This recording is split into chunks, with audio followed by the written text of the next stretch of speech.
Hello folks, this is my 2012 Chevy Cruze 1.4 liter turbocharged. I'm going to show you something about this thermostat issue. I don't know if anybody has experienced this, but this car here only has 137,000 miles. The first thing that went out on this was my AC compressor, at least I think so. So give me 1 minute and I will discuss this problem, if it is one. Alright, with this motor here, it's pretty clean. I bought it from a dealer, paying payments on it. Love the car, drives smooth, have little minor issues.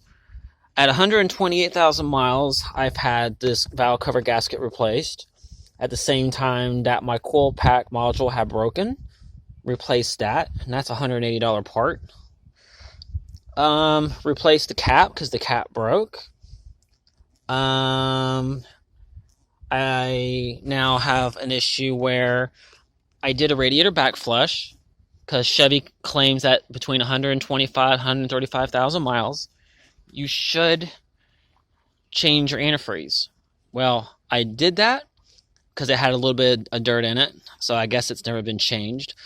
I did a back flush on it. And I bled it, and as you can tell, just so you know, the bleeder can't really see it. There's a little yellow air bleed valve right here on the radiator itself. Where my finger is, you can see it. It's kind of hard to see in the light. And a little air squirted out. Well, I noticed since then, as of yesterday, I put a new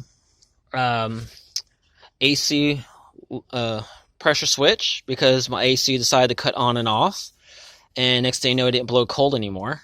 And a friend of mine at the shop decided to go ahead and let all the Freon out, so they said the AC compressor in the clutch is working terrific, but it's not taking Freon. So when I replaced the switch, the Freon, it was taking the Freon, but it's still not working. So I don't know if the compressor itself is gone or what it might be, but it didn't take Freon before until I replaced that switch. Anyhow, I noticed there was water squirting right out of this housing right here where the thermostat is. Squirting out fresh water in antifreeze. It was smoking at one time, I bled it, and it solved the problem. Well, I noticed yesterday there was water dripping above the AC compressor right on the body of the compressor, and it was dripping constantly, but it wasn't smoking. It only did that when I turned the AC on to try to get the compressor to work. If I turn it off, it doesn't leak. And I noticed it kept all leaving this. Thought there was a hole in this. All these lines are good. The radiator's good. No leaks at all.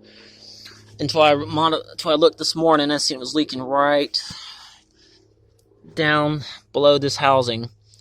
So that's how I knew either the gasket is going bad or it's the whole thermostat with the housing situation. Even though it's $76 at O'Reilly's to get it, AutoZone doesn't carry it, especially here in Florida at all. But I got off eBay for $16. So if you're just going to replace the gasket, don't. Go ahead and just replace the whole thing, because since it's all included, then put some gasket maker around it. I prefer the red stuff. Let it dry, then put it on her so you know it's completely done the way you want it and done right. And I thought that there was too much pressure in the system, thought it was causing the issue where the antifreeze was coming out of the gasket, but it's not, because there's no more air in the system, and it only does it on the bottom. It doesn't squirt, it drips like a water leak, like a pipe does underneath your house. So once the part comes in, I will fix it, and I'll get a part 2. But if you have any questions on where your thermostat housing is, it's right there. But you got to remove this whole entire pipe here and unplug that sensor that's on that pipe and unplug that hose to be able to take those bolts out, to be able to pull it out and stick the new one in. It's really simple. These motors are pretty easy to work on. If you have any questions, you may comment on my YouTube channel, and y'all have a great day.